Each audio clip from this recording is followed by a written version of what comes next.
সালাউদ্দিন স্যারকে অভিনন্দন।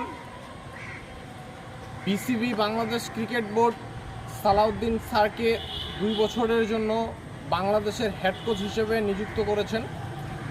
ধন্যবাদ বিসিবিকে।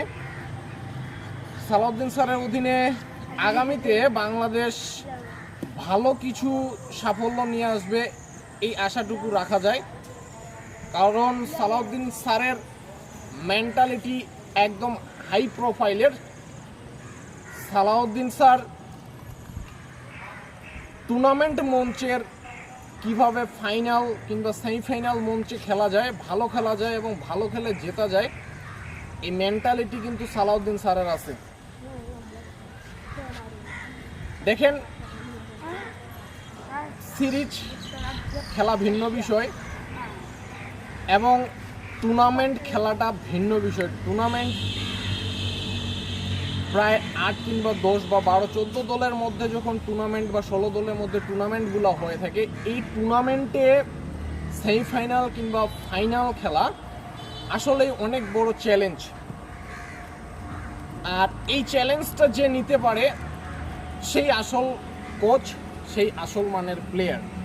আমরা কিন্তু এখন পর্যন্ত সেমিফাইনাল খেলিনি, এমনকি সেমিফাইনালে জিতে ফাইনালের মঞ্চ পর্যন্ত জিতেনি, এবং ফাইনালে আবার জেতা এটা তো আরও অনেক জটিল প্রক্রিয়া। তবে আমি বলি, ক্রিকেট খেলাটা ঝুঁকিপূর্ণ,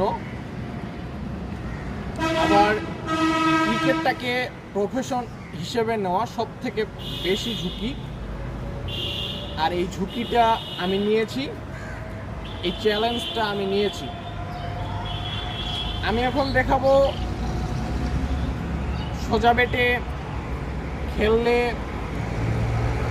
দীর্ঘক্ষণ কিভাবে ব্যাট করা যায়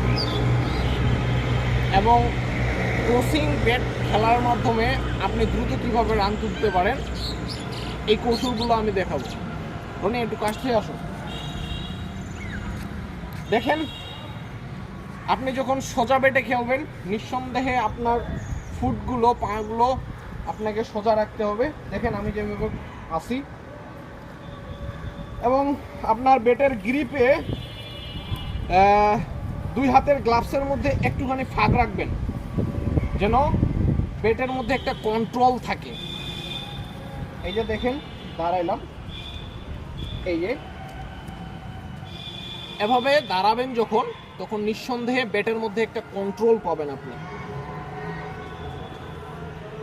আরেকটা দেখেছি, ক্রসিং এর ক্ষেত্রে যখন আপনার দলে দ্রুত রান করা প্রয়োজন পড়বে, সেক্ষেত্রে আপনি একটু স্টাম্পে বাঁকা হয়ে রাখবেন, এই যে হালকা একটু বাঁকা হয়ে থাকবেন, বাঁকা হয়ে, এবং ব্যাটের গ্রিপে, ক্রসিং ব্যাটের ক্ষেত্রে আপনার 2 হাতের গ্রিপের গ্লাভস একটু কাছাকাছি রাখবেন, যাতে করে শক্ত করে ধরতে হবে, যাতে আপনি পাওয়ার হিটিং করতে পারেন এবং প্রচুর শক্তি পান।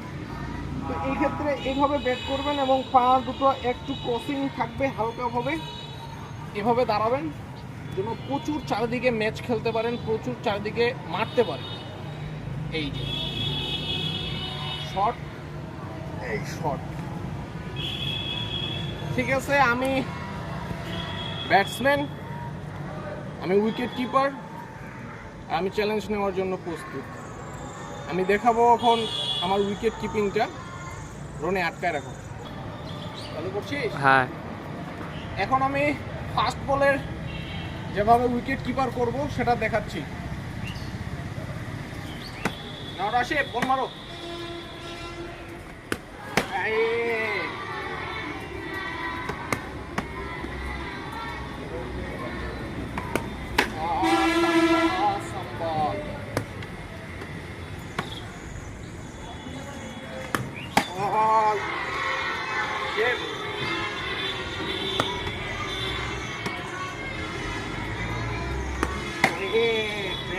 ব্যাট বল রাশে এখন স্পিন বলে উইকেট কিপিং। ও মা, পা ফাটা দিচ্ছে রে। ওই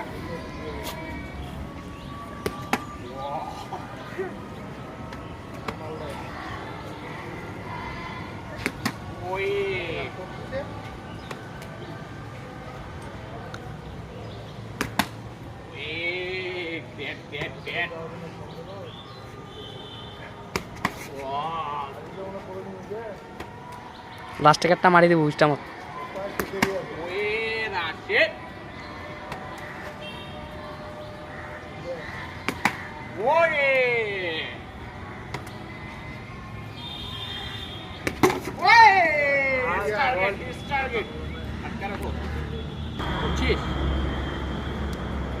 আমি উইকেট কিপার করি। উইকেট কিপার করার উদ্দেশ্য হচ্ছে আমি যেন উইকেটের পেছন থেকে ফিল্ডার সেট আপটা ফোন দিছে চলতেছে, এটা রাখ।